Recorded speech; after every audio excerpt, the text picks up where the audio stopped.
Hi there, everybody. Welcome back to Brian Keene's Secret Histories, a series of videos where we sit on the floor in my office and we talk about my books in chronological order. I talk about their creation, where I got the idea, what went into them, how they were received by readers and fans, what they did, if anything, for my career.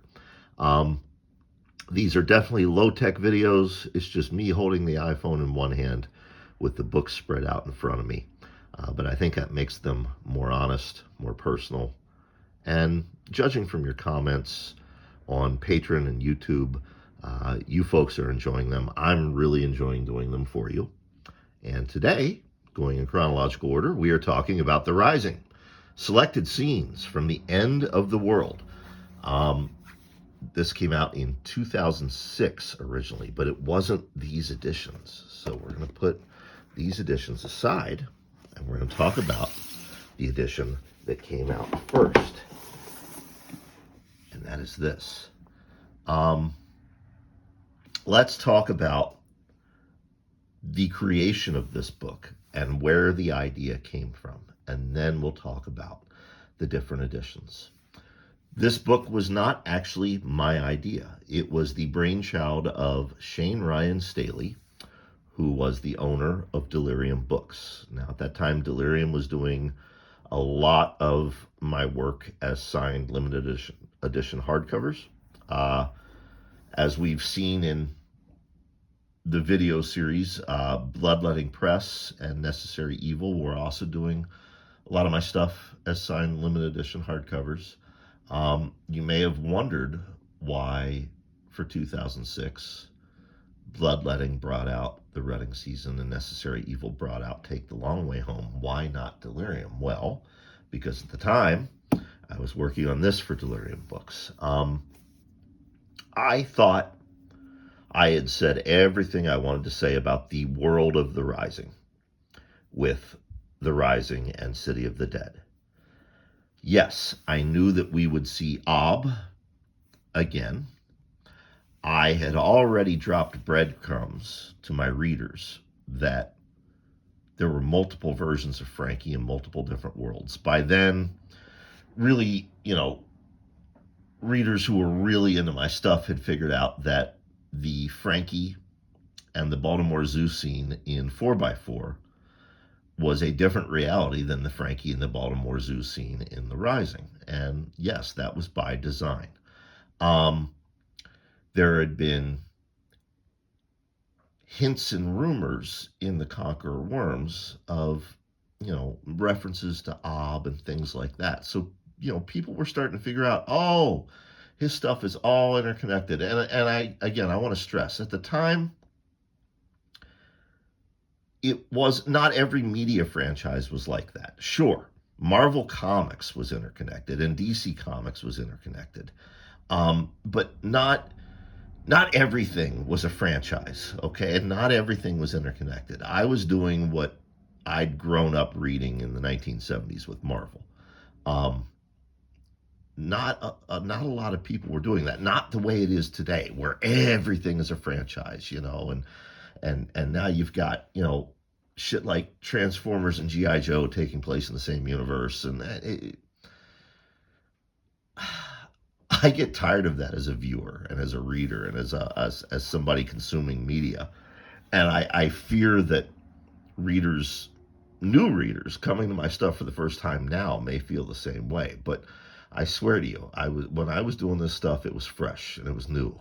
But anyway, Shane had this idea. He said, write 32 short stories about 32 different real people, like your most hardcore fans. And, they can tell you about themselves and they can star in a Rising story. And I thought, well, that would be a really neat way to explore the world of The Rising without having to write another novel. Because Shane's idea was just, we slot their names in. I was like, no. If we're going to do this, I really want to make them the star. I want to make their lives the star of the story. How would this impact their lives? So I talked to each of those 32 people, and we talked about their families, and we talked about where they lived and what they did for a living and what their fears were and what their hopes were and things like that. Then they each paid Delirium Books a fee, and I wrote a short story set in the world of the Rising using that material they had given me. 32 copies of this book were published, and those 32 people got the book, and that was all that existed. And that was going to be all that existed, except that we were then excoriated for, releasing a new book of Rising material that only 32 people could read. And we realized we were going to have to do more editions. Before we get to those more editions, a few more things about this book. As the cats knock things over behind me, my favorite thing about this book was not so much the sequences that take place during the Rising or during City of the Dead. My favorite part was the sequences that take place afterward. I loved writing those. If you're a loyal reader and you read my weekly newsletter or you subscribe on Patreon, you may know that I am slowly working on a final novel in the Rising series called The Fall. 90% of that novel takes place after the events of City of the Dead. This is where those seeds were planted, working on this. So I'm grateful to everybody who originally contributed to that. Shane for coming up with the idea, and the readers and customers who allowed me to share their lives with the world. So yeah, people were pissed off that there was a new Rising book that they couldn't get. So then Delirium did this edition. And this one is, I can't remember how many copies this we get. There's the signature sheet. 175 copies. Still not enough. You think back to some of those earlier limited editions I showed you, we still did not have enough copies. So then we did this edition. I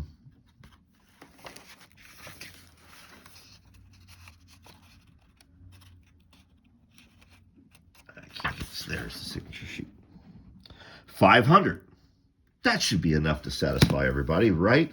Wrong. Still not enough. People still angry they couldn't get a copy. So Delirium did it in trade paperback. And then everybody was able to get and access the book. Years later, Deadite Press did their edition with this cover by Alan Clark. This is still in print. Although The Rising and City of the Dead have been published in, dozens and dozens and dozens of foreign languages, this third book has only ever been published in Spanish, and this is the Spanish edition. It's a very cool trade paperback. That's not a dust jacket. That's how they do it over there, and I think that looks so cool. There's the table of contents in Spanish. Leisure never did a mass market edition. We were never able to sell a mass market edition because the rule of thumb back then, the general consensus was that short story collections did not sell well in the mass market. And that is sort of true. Okay? The problem is publishers never promote them the way they do novels. Bookstores don't order them the way they do novels. I think it's a self-perpetuating prophecy. I think if publishers and stores got behind them a little bit more and marketed them a little bit more to readers, that we would find that they would sell better. But yeah, there was never a mass market edition of this book. The only way folks could get it for the longest time was this trade paperback edition. And then, of course, with the collapse of the mass market, the mid-list, and the rise of indie horror publishing, this edition via Deadite. So that's everything about The Rising, selected scenes from the end of the world. It was a lot of fun to write, um, especially because at the time I was also working on Dark Hollow, aka The Running Season, and that was very, very heavy, as we talked about in our previous video. So it was fun to just let loose at the end of the day with this book. Um, so yeah, that's it. Next, let's see, what are we doing in chronological order? Next up, we have In Delirium, which is one that I bet a lot of you don't even know about.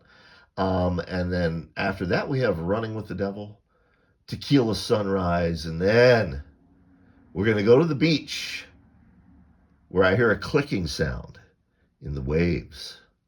So we will see you soon, folks. Peace.